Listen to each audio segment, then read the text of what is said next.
नाही किनारो। गुरु मेरी नैया पार उतारो। गुरु मेरी नैया पार लगाओ। मोहनिसा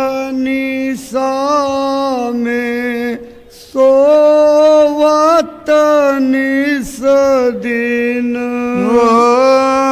निशा में सोवत निस दिन।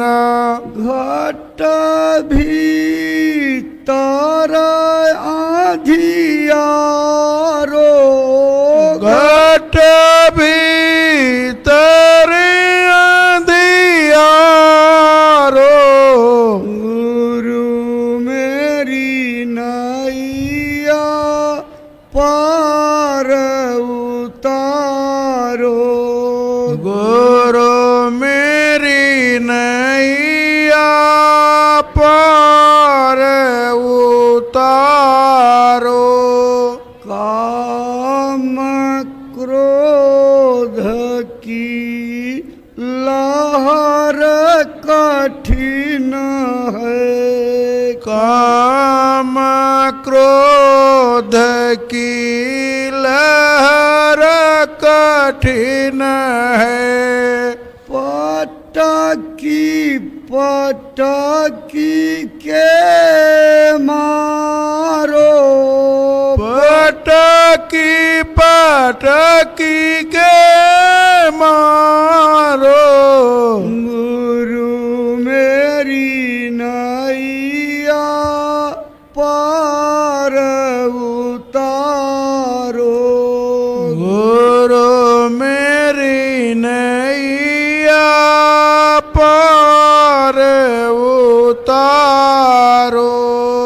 दर्शन के हित हरदम तड़पूं। दर्शन के हित हरदम तड़पूं। बहत नयन से धारो। बहत नयन से धारो। गुरु मेरी नैया पार उतारो। गुरु मेरी नैया पार उतारो। मैं खुद गर्ज बिसर भी जाऊं। मैं खुद गर्ज बिसर भी जाऊं। तुम जानी मोही बिसारो। तुम जान नहीं मोहि बिसारो। गुरु मेरी नैया पार उतारो। गुरु मेरी नैया पार उतारो। एक अरज समरथ मेरी सुन लो। एक अरज समरथ मेरी सुन लो। अंतर में पग धारो। अंतर में पग धारो। गुरु मेरी नैया पार उतारो।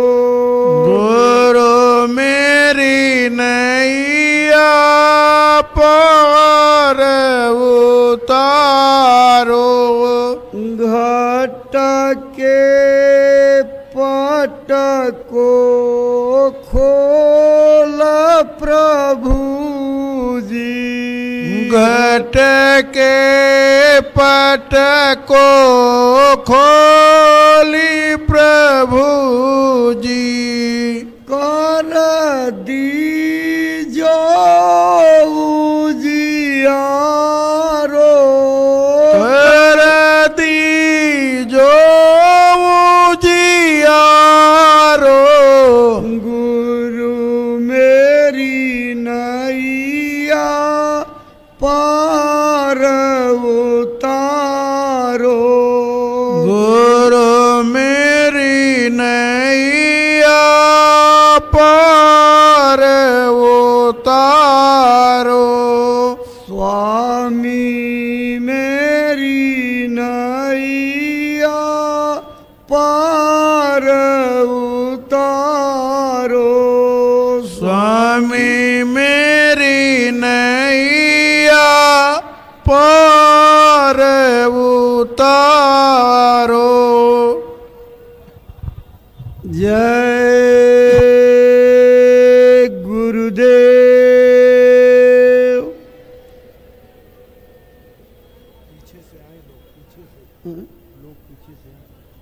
आप सभी प्रेमी भाई बहन आज पूज्य महाराज जी के पावन संदेशों को सुनने की लालसा में इस महामानव संगम में पधारे हुए हैं।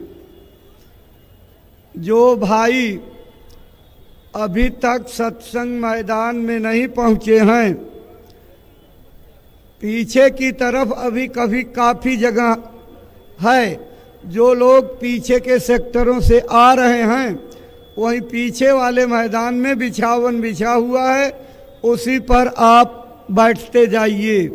पीछे के दरवाज़ों से ही आने का मौका मिलेगा। आगे के दरवाजे जो हैं अब बंद हो गए हैं, क्योंकि आगे जो है लोग बैठ चुके हैं। इसलिए आप जो भी आश्रम की तरफ से आ रहे हैं, आगे बढ़ते जाइए। पीछे वाले गेटों से आप अंदर में पहुंच करके अपना स्थान ग्रहण करिए। चलो चलो भाई बहनों, जो लोग अभी तक सत्संग मैदान में नहीं पहुंचे हैं, आप तेजी से कदम बढ़ाते हुए आ जाइए। सत्संग के वचन बड़े अनमोल होते हैं। सत्संग का कोई वचन छूटना नहीं चाहिए। अगल बगल जो लोग पूज्य महाराज जी की दृष्टि के सामने से ओट में बैठे हुए हैं, आपसे प्रार्थना है कि सामने बैठिए, जिससे महापुरुष की नज़र के सामने रह करके सत्संग सुना जाता है। इसलिए पीछे की तरफ ना बढ़ करके आप आगे चले जाइए। सत्संग मैदान में पर्याप्त जगह है। अपने अपने हाथों में आप जय गुरुदेव नाम का झंडा लेकर के आए हुए हैं। यह देश के अंदर आध्यात्मिक और वैचारिक क्रांति की जो लहर पैदा हो रही है, उसका एक छोटा सा नमूना है गुरु महाराज की पावन कर्म भूमि के इस महापर्व के अवसर पर उमड़ा हुआ जन सैलाब पूज्य महाराज जी की और आप प्रेमियों की गई मेहनत का नमूना है।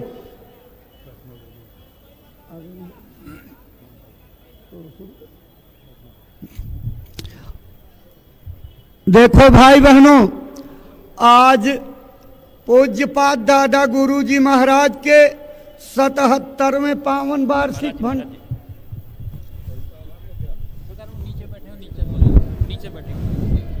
पूज्य महाराज जी मंच पर विराजमान होने जा रहे हैं। आप सभी लोग खड़े हो जाइए। खड़े होकर के पूज्य महाराज जी का स्वागत सम्मान कीजिए। अपने गुरु महाराज के पावन चरण कमलों में श्रद्धा सुमन अर्पित करके नमन बंदन करके दया कृपा और संभाल की याचना करते पूज्य महाराज जी। थोड़ा पीछे हो जाइए आप लोग।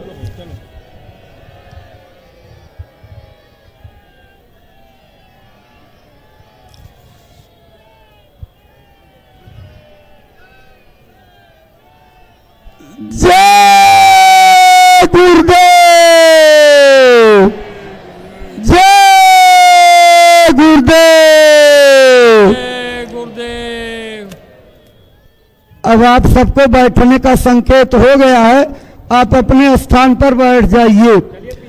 आज इस पावन भंडारे के पर्व के अवसर पर पूज्य महाराज जी के पावन चरण कमलों में श्रद्धा से आदर पूर्वक प्रार्थना करते हैं कि आज इस 77वें पावन वार्षिक भंडारा महापर्व के अवसर पर जो भी संकल्प बना करके गुरु महाराज का संदेश सुनाने के लिए आए हुए हैं, आप अपनी अमर वाणी से प्रेमी भाई बहनों को सुनाने समझाने की कृपा करें, ताकि आपकी अमर वाणी से प्रेरणा प्राप्त करके भाई बहन अपने जीवन की अनमोल सांसों का उपयोग करते हुए अपना मानव तन सफल, सार्थक एवं कामयाब बना सकें। परम श्रद्धेय पूज्य महाराज जी।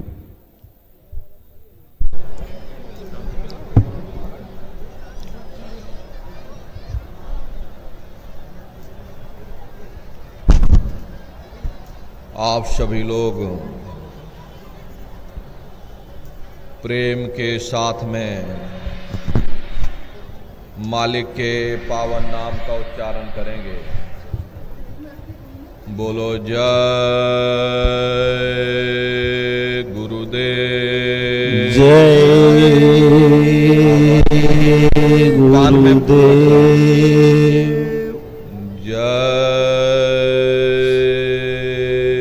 गुरुदेव, जय गुरुदेव,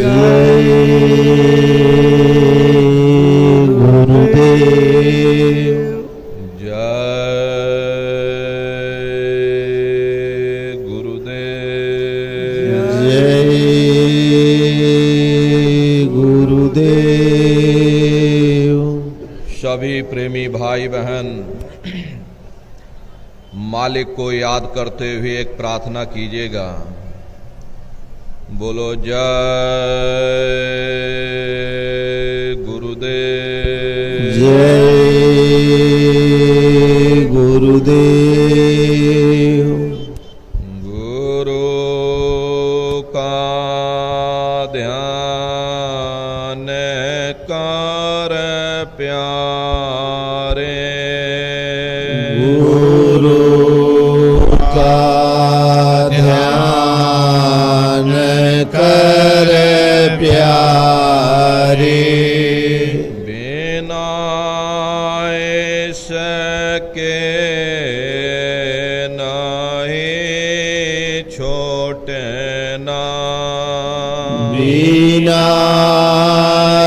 इसके नहीं छूटना, नाम के रंग में रंग जा, नाम के रंग में रंग जा, मिले तो ए धाम निज अपना, मिले तो ही धाम निज अपना, गुरु की शरण द्रान कर ले,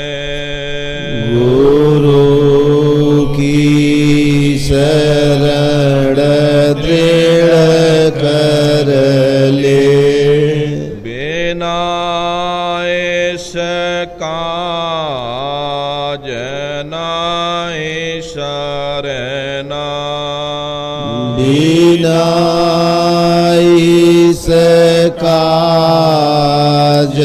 नहीं सरना, लाभ और मान क्यों चाहे, लाभ और मान क्यों चाहिए, पड़ेगा फिर तुझे देना,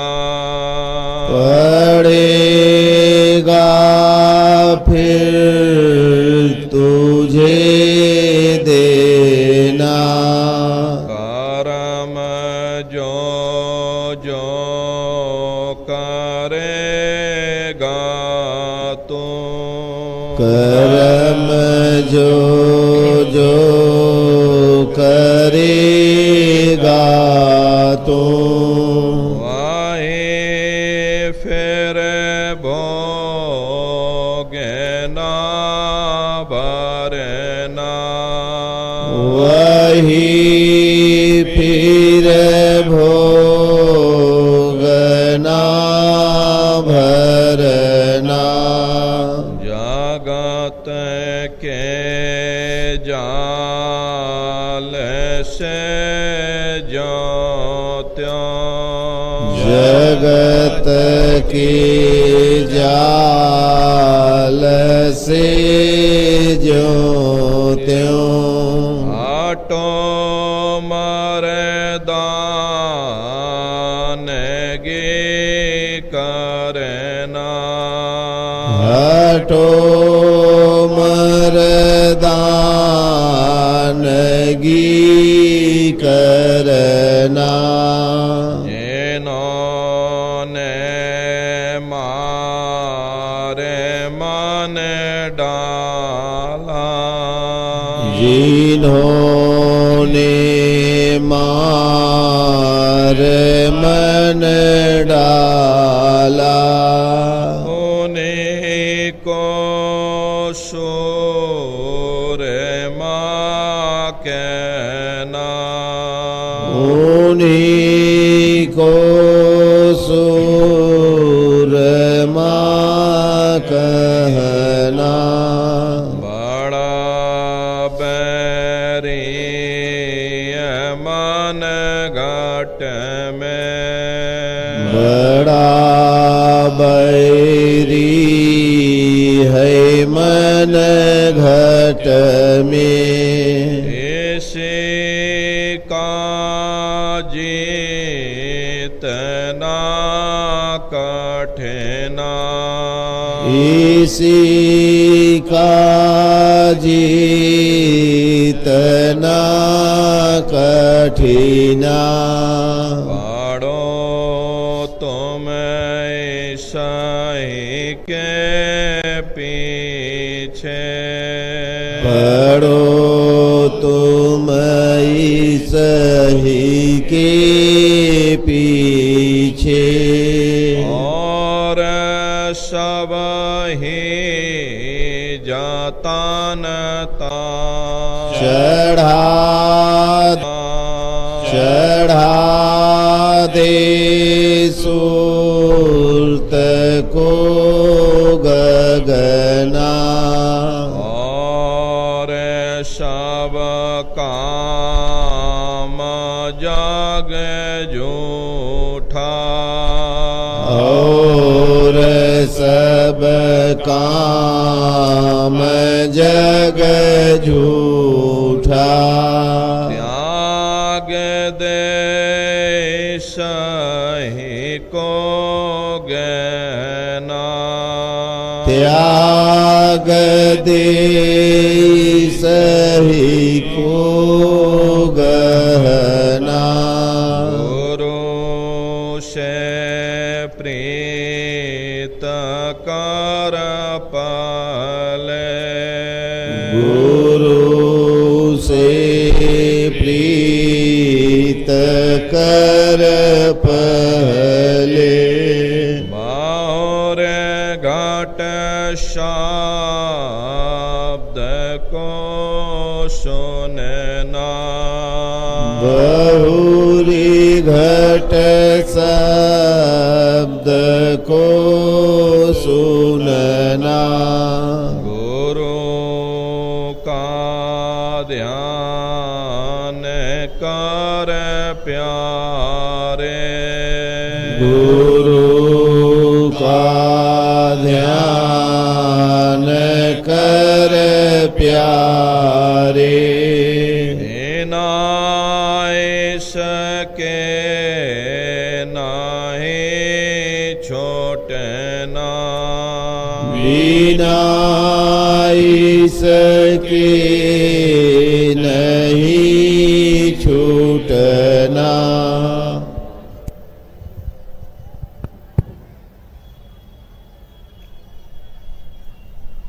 सर्वत्र विराजमान शब्द स्वरूप परम पूज्य स्वामी जी महाराज के श्री चरणों में कोटि कोटि नमन प्रणाम करते हुए पूज्य दादा गुरु जी महाराज के पावन पुनीत भंडारे के अवसर पर देश के कोने कोने से पधारे हुए सभी सत्संगी धर्म प्रेमी भाई बहनों को सादर जय गुरुदेव। प्रेमी भाई बहनों, जिस संसार में हम आप रहते हैं उस संसार का मालिक काल है, जिसने सारे जगत के जीवों को फंसा रखा है।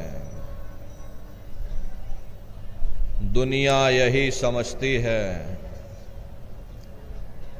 कि हमारा मालिक काल है।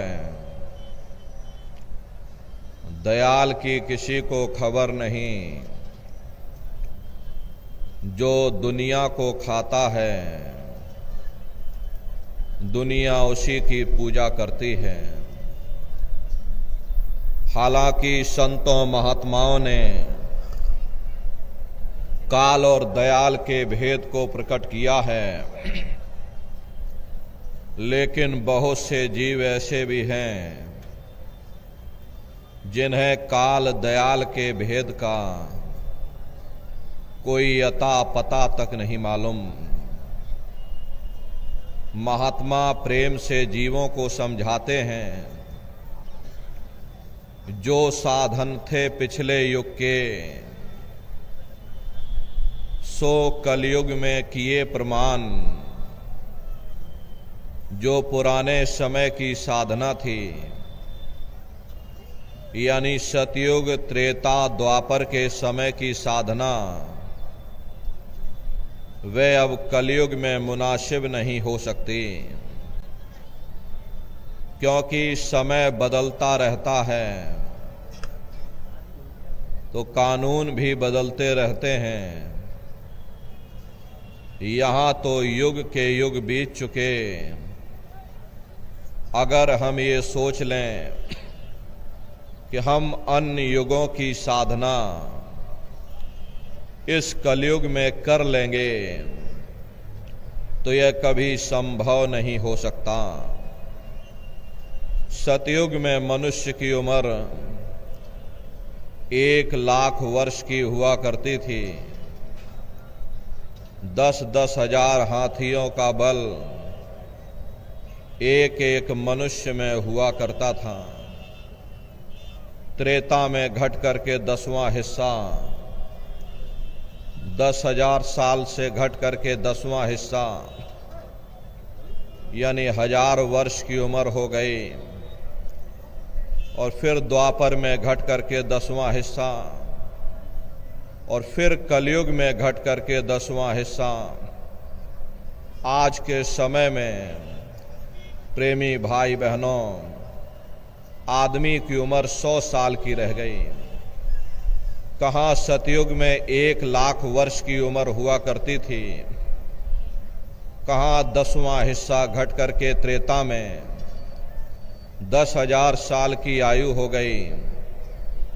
फिर कहाँ द्वापर में घट करके 10वां हिस्सा, यानी 1000 वर्ष की आयु हो गई। और फिर कहाँ आज के समय में कलयुग में 10वां हिस्सा फिर से घट गया, आज वर्तमान समय में आदमी की उम्र करीब करीब 100 साल की हो गई। अब ऐसे प्रदूषण भरे वातावरण में 100 साल भी कोई कोई भोग पाता है, वरना कोई 40 साल में चला जाता, कोई 50 साल में चला जाता, कोई 60 साल में चला जाता। कहाँ सतयुग में 1 लाख वर्ष की उम्र और कहाँ कलयुग में 60 साल की उम्र।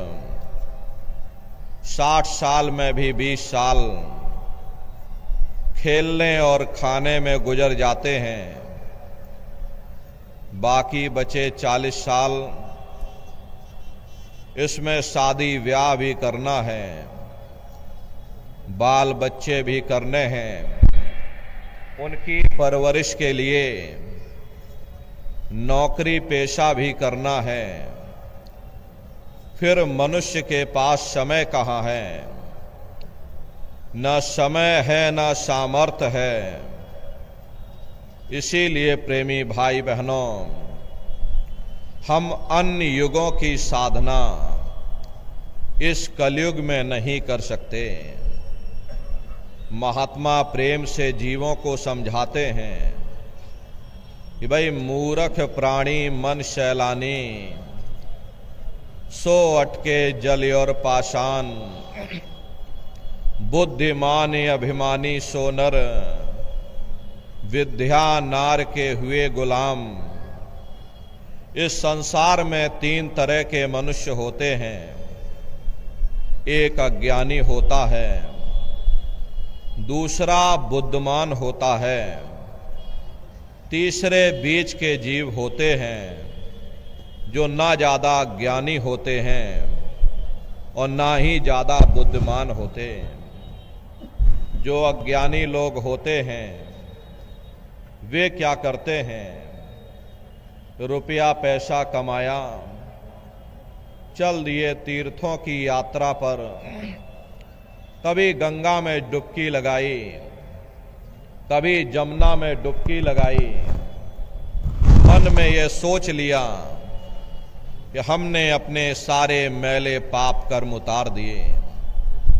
ठीक उसी प्रकार से जो बुद्धिमान लोग होते हैं, अपने आप को आलिम फाजिम विद्वान गुणी और ज्ञानी समझते हैं, उनकी हालत ऐसी है कि जो विद्या में पढ़े, सारी जिंदगी विद्या पढ़ते पढ़ाते गुजार दिया, हासिल कुछ ना हुआ, उल्टा अहंकार और आ गया कि हम बड़े बुद्धिमान हो गए, हम ज्ञानी और ध्यानी बन गए, किया कराया सब गया, जब आया अहंकार। आप दुनिया में नजर घुमाकर देखिएगा, सब जगह पानी ही पानी है, पत्थर ही पत्थर है।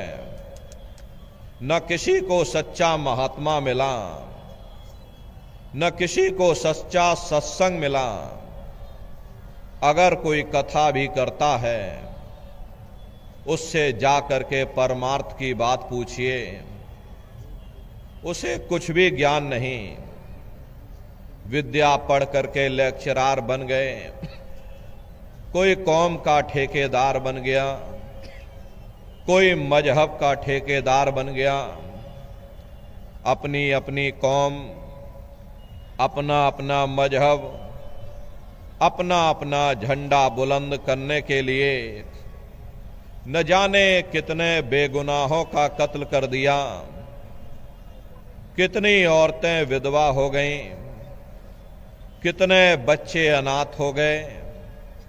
नतीजा क्या रहा? चारों तरफ बर्बादी ही बर्बादी। महात्मा कहते हैं भाई बाकी जीव बीच के जितने, ना मूर्ख ना अति बुद्धिमान, जप तप व्रत संयम बहु धोखे, पंच अग्नि में जले निदान। बाकी जो बीच के जीव रहे, जो ना ज्यादा ज्ञानी थे ना ही ज्यादा बुद्धिमान थे, उनकी हालत ऐसी रही कि अगर अज्ञानियों का जोर पड़ गया, अज्ञानियों की तरफ चले गए, बुद्धिमानों का जोर पड़ गया, बुद्धिमानों की तरफ चले गए, बिन पैदे लोटे की तरह लुढ़कते लुढ़कते उन्होंने अपना पूरा समय बर्बाद कर दिया। प्रेमी भाई बहनों, असली रास्ता मनुष्य के अंदर है, लेकिन काल ने सबको बाहर ही बाहर भटका दिया। किसी को जप में, किसी को तप में, कोई कीलों पर सोता है, कोई सोता ही नहीं है, कोई दुनिया रमाए बैठा है। चार अग्नि चारों तरफ लगा ली, पांचवी सूरज की तपिश, पंच अग्नि की दुनिया जमाए बैठा और कह रहा हम तपस्या कर रहे। उससे जाकर के पूछिएगा कि हे भले मानस, तुम्हारे अंदर पहले से ही काम, क्रोध, लोभ, मोह, अहंकार की ये पंच अग्नि पहले से जल रही, पहले उसे शांत करने की कोशिश करो। इसी तरह लोग व्रत या उपवास करते हैं। व्रत या उपवास करना अच्छी बात है, इससे शरीर हल्का होता है, काया निरोगी रहती है। लेकिन अगर हम ये सोच लें कि हम व्रत या उपवास करके उस परमात्मा को प्राप्त कर लेंगे, तो ये कभी संभव नहीं हो सकता। एक आदमी का प्रण था, रोज दिए में तेल भर करके पाठ करना शुरू कर देता था और जब तक तेल खत्म ना हो जाए, दिया बुझ ना जाए, वह कभी रोटी नहीं खाता था। उसका यही रिवाज था, यही उसका नियम था। रोज पाठ करता था और जब तक दिया बुझ न जाए वह रोटी नहीं खाता था। घर में नई बहू आ गई, उसे रस्म रिवाज का पता नहीं था। ज्यों दिए में तेल खत्म होने को आया, उसने ला करके और तेल भर दिया। आदमी बेचारा भूखा प्यासा, करे तो करे क्या, दिया जल रहा है, लगा फिर से पाठ करने। फिर जैसे ही तेल खत्म होने को आया, उसने लाकर और तेल भर दिया। आदमी भूख से व्याकुल हो उठा, क्योंकि संकल्प ले रखा था, लेकिन भूख से इतना परेशान हो गया, अंत में दिया बुझा करके और रोटी खाने लगा। ये हाल है पाठ करने वालों का। कहने का मतलब ये है कि दुनिया ऐसे ऐसे रस्म रिवाज में फंसी हुई है। कोई सिद्ध बना बैठा है, कोई नाथ बना बैठा है, कोई देवी देवताओं का अवतार बना बैठा है। ये सब काल का धोखा है। काल ने सारे जगत के जीवों को इसी धोखे में फंसा रखा है। देखो चरित्र काल करता का, कोई सिर कोई पैर रुधान। देखो काल ने कितना बड़ा धोखा दे दिया। किसी को हाथों से बहा दिया और किसी को पैरों से बहा दिया। वाल्मीकि जी महाराज ने राम के पैदा होने के 10,000 साल पहले ही पूरी रामायण बनाकर रख दी थी। भाई तुम्हारे अंदर राम है, तुम्हारे अंदर रावण है, सब कुछ तुम्हारे अंदर है। काल भगवान ने देखा, किसने तो मेरा भेद उजागर कर दिया, तो उन्होंने बड़ी होशियारी के साथ बाहर राम बना दिए, बाहर रावण बना दिया, ताकि कोई अंदर ना आने पाए। और कोई मेरे भेद को ना जानने पावे। सब बाहर ही बाहर भटकते रह जाए। भटक भटक भटकाया सब जग, और कोई न लगया ठौर ठिकान। काल ने सारे जगत के जीवों को बाहर ही बाहर भटका दिया। किसी को पानी में, किसी को पत्थर में, किसी को मंदिर में, किसी को मस्जिद में, किसी को देवालय में, किसी को शिवालय में। प्रेमी भाई बहनों, इन बाहरी कर्म कांडों से न कभी किसी को मुक्ति मिली, न भविष्य में कभी मिल सकती है। लोमश ऋषि का दृष्टांत आता है। लोमश ऋषि ब्रह्मा के पुत्र माने जाते थे। लोमश ऋषि शिव जी के उपासक थे। शिव जी से उनको वरदान प्राप्त हुआ था, जब तक तुम्हारे रोए का एक एक बाल नहीं टूट जाएगा, तुम्हारी मृत्यु नहीं होगी। और तुम्हारे रोए का एक बाल एक कल्प पर्यंत बाद टूटेगा। इतनी लंबी अवधि पाने के बावजूद भी लोमश ऋषि ने अपने लिए कोई झोपड़ी नहीं बनाई। उनका ये मानना था कि जब हमको इस संसार से जाना ही है, एक ना एक दिन संसार छोड़ना ही है, तो हम झोपड़ी बना करके भला क्या करेंगे। प्रेमी भाई बहनों, यही लोमश ऋषि, उनका ये दृष्टांत आता है। लोमश ऋषि अपने पिता यानी ब्रह्मा से पूछते हैं कि पितु से पूछ मुक्ति की बाता, और गंगा का फल कहो विधाता। कि हे पिताजी, हमें मुक्ति कैसे मिलेगी, क्या किया जाए, कृपा करके दया करके हमको आप समझा दीजिए कि हमें मुक्ति कैसे प्राप्त होगी। तब लोमश ऋषि के पिता यानी कि ब्रह्मा उनको जवाब देते हैं कि गंगा का फल भाग सुनाई, गंगा आदि मुक्त की दाई। कि हे लोमश ऋषि, तुम जाओ, जाकर गंगा जी में स्नान करो। जो कोई गंगा स्नान करेगा उसे सहज में मुक्ति मिल जाएगी। जाओ, तुम यह काम करो, जा करके तुम्हें सहजता से यानी सरलता से तुम्हें मुक्ति प्राप्त होगी। तब लोमश ऋषि जवाब देते हैं कि सहस का 10 गंगा नहाया, जा से जौन मोक्ष का पाया।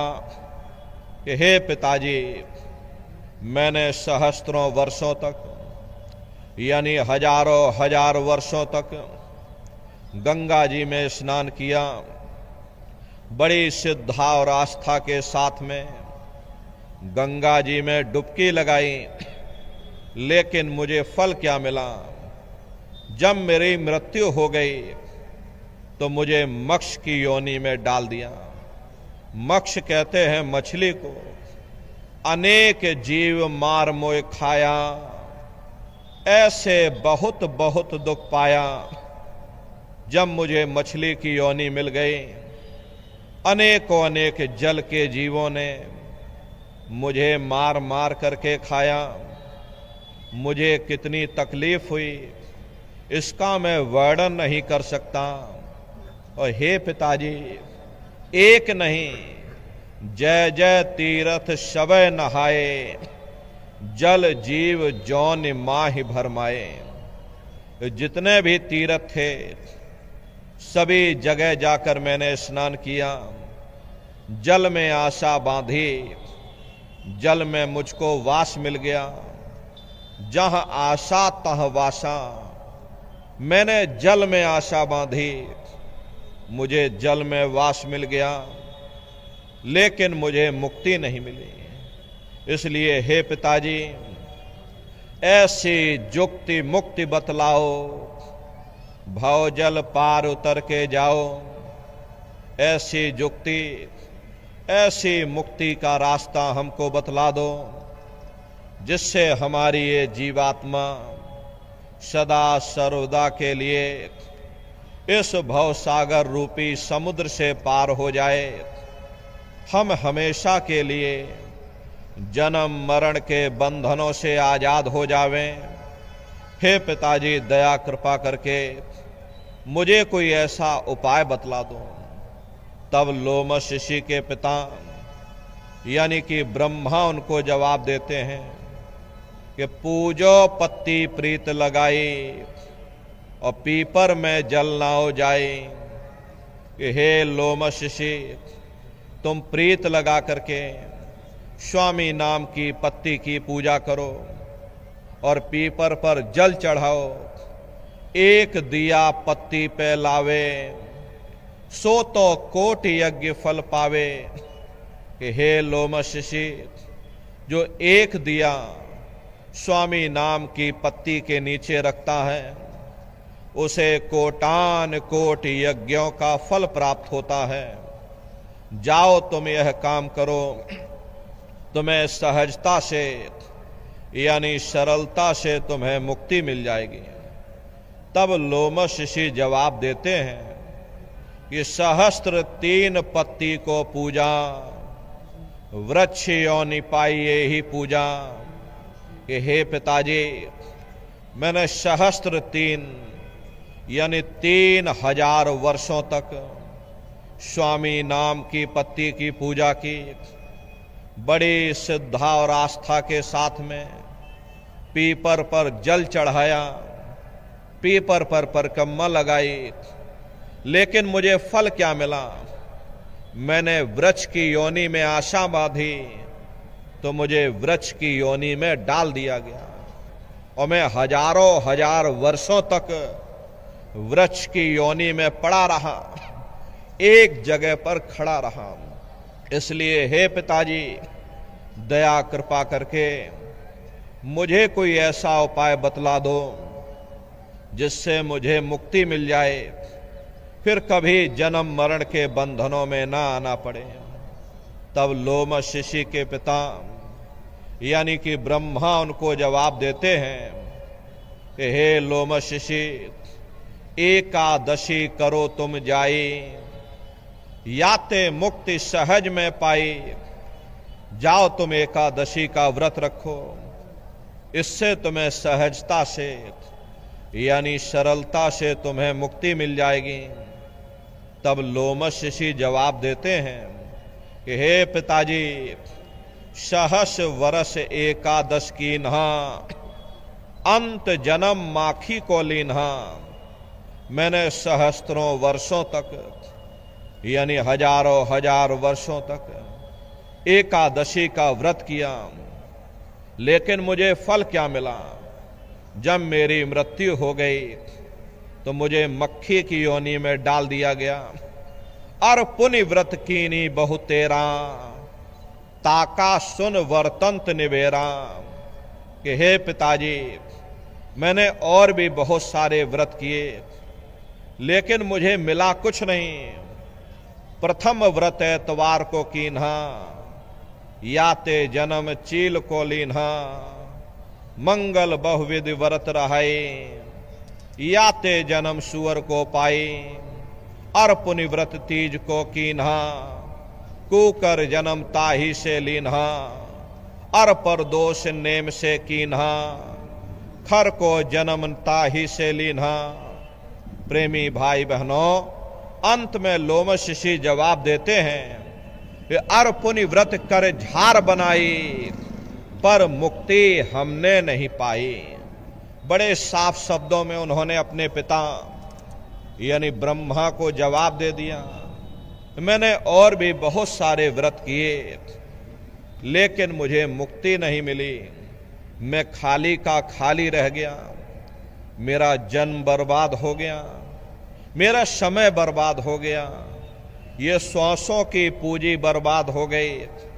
इसलिए हे पिताजी, दया कृपा करके मुझे कोई ऐसा उपाय बतलाओ जिससे मुझे मुक्ति मिल जाए, इस भवसागर रूपी समुद्र से हम पार हो जाएं, फिर कभी 4 खान 84 लाख योनियों में हमको दोबारा यहां ना आना पड़े। हे पिताजी दया कृपा करके मुझे कोई ऐसा उपाय, ऐसा रास्ता बतलाओ। तब लोमश ऋषि के पिता यानी कि ब्रह्मा उनको जवाब देते हैं कि हे लोमश ऋषि, पुण्य गौ का सबसे भारी, याते मुक्ति होए विचारी। मेरा ये विचार है, तुम जाओ जाकर थोड़ा दान पुण्य करो। दान पुण्य में सबसे बड़ा पुण्य गौदान माना जाता है, मुक्ति मिल जाएगी। तब लोमश ऋषि जवाब देते हैं कि गौदान की नहा बहु तेरा, जन्म मिला जो बकरी केरा। कि हे पिताजी, मैंने बहुत गौदान किया, लेकिन मुझे बकरी की योनि में डाल दिया गया। न जाने कितनों ने मेरा शिकार किया, मुझे मार मार करके खाया, मुझे काट काट करके खाया। मुझे कितनी तकलीफ हुई, कितनी मुझे पीड़ा हुई, इसका मैं वर्णन नहीं कर सकता हूं। हे पिताश्री, जो तुम कही सभी हम कीन्हा, और मुक्ति न पायो रहो अधीना।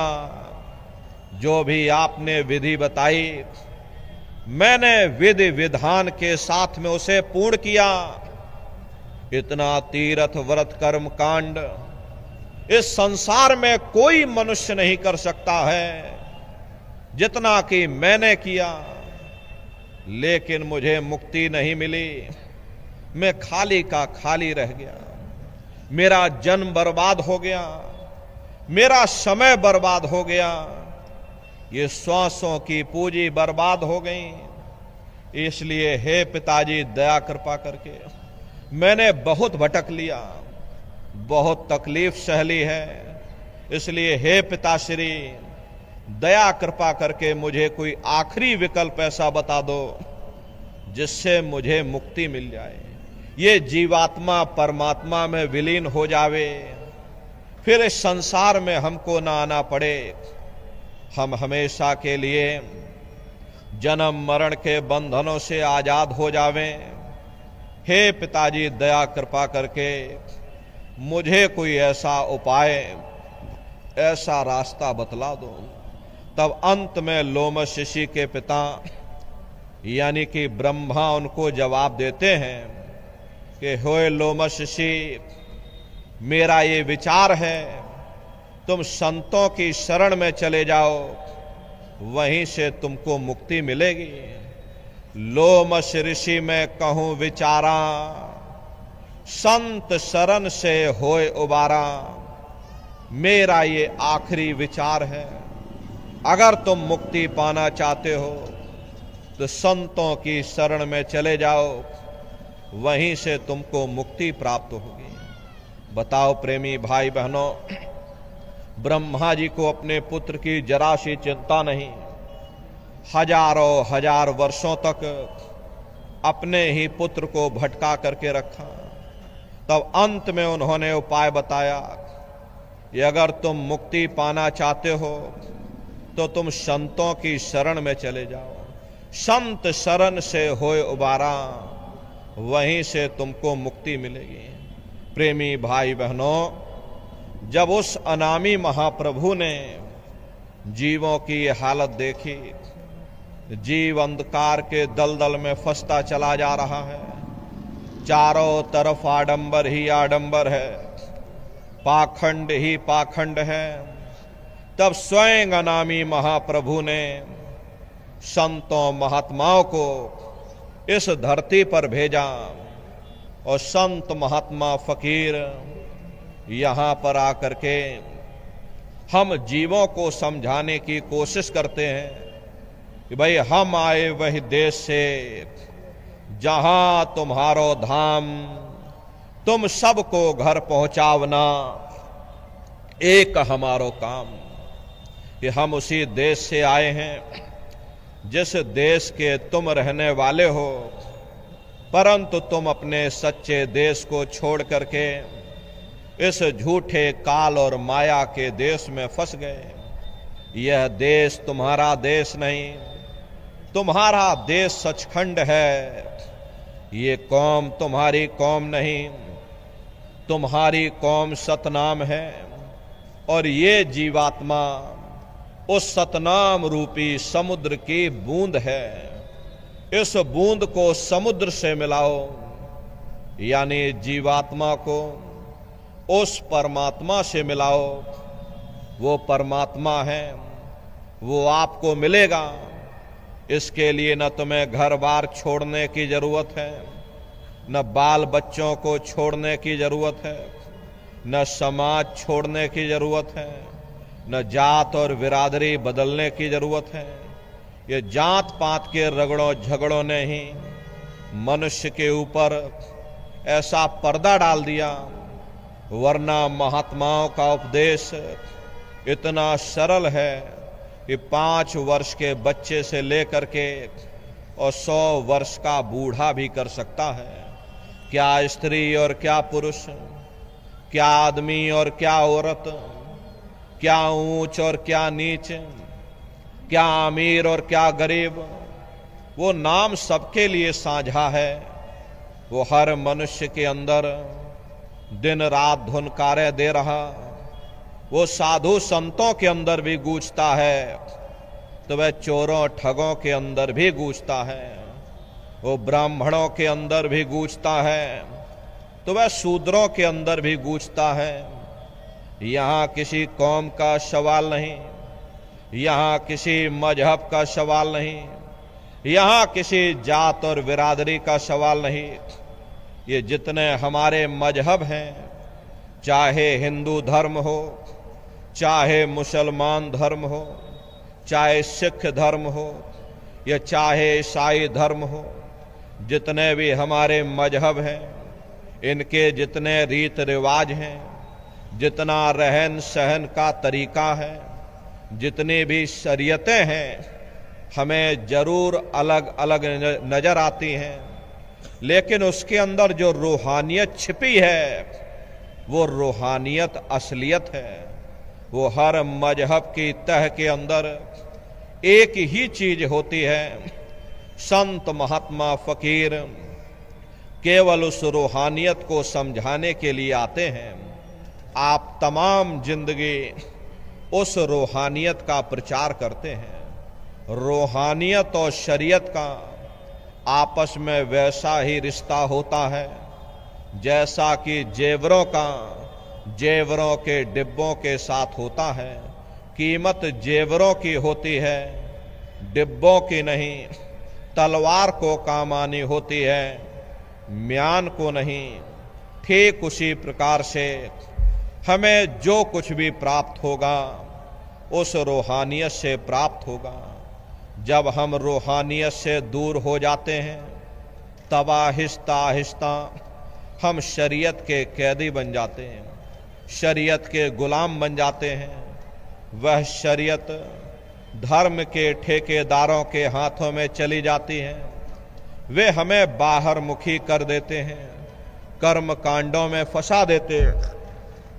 न किसी को रूहानियत की समझ होती है और ना ही कोई समझाने की कोशिश करता है।